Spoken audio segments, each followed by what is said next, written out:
Tetapi biarlah keadilan bergulung-gulung seperti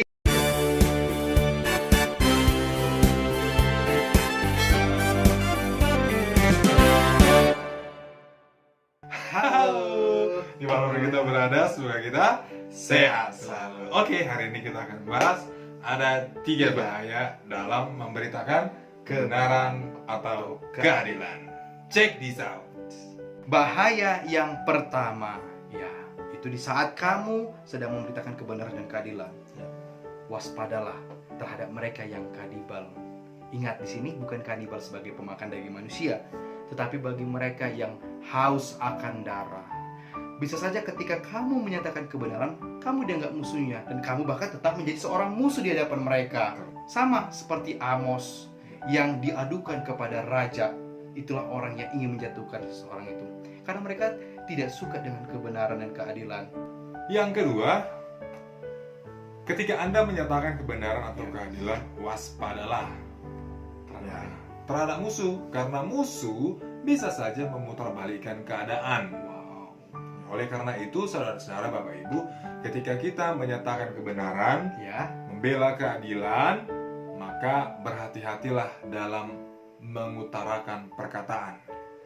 Juga berhati-hati dalam menuliskan sesuatu. Yang kedua, berhati-hati jugalah ketika kita berkata-kata. Jangan mengatakan sesuatu sebelum kita selesai berpikir. Jangan memposting sesuatu di media sosial apapun itu sebelum kita berpikir terlebih dahulu. Yang ketiga, beritakanlah keadilan kebenaran dengan sopan santun. Kenapa itu masalah? Ramah tamah, ramah lingkungan. Dan suaranya juga tidak perlu marah-marah.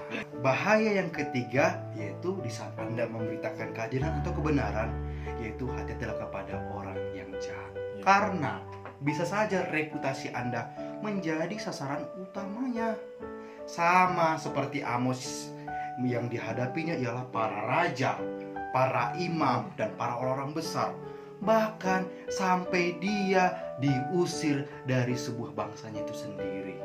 Jadi, jika mengatakan kebenaran dan keadilan itu mengandung bahaya, apakah perlu kita menyatakannya? Itu adalah keharusan.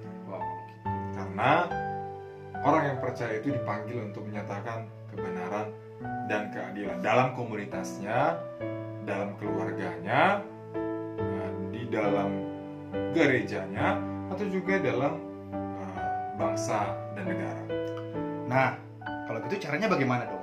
Caranya, yang pertama, beritakanlah kebenaran atau keadilan Tuhan dengan cara yang murni, tanpa ada kepentingan pribadi.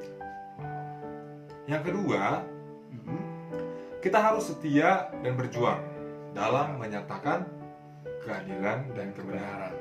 Ya, karena itu juga bagian dari panggilan Tuhan. Yang ketiga, ingatlah keadilan dan kebenaran Tuhan itu tidak boleh berubah di tengah jalan. Karena kita dalam tekanan, dulu lawan. Setelah dikasih uang, kita jadi kawan. Itu nggak boleh.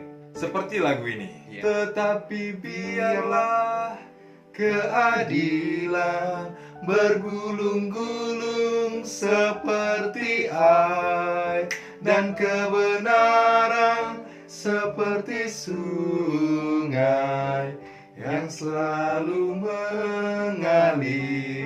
Demikian firman Tuhan, sampai jumpa di renungan selanjutnya.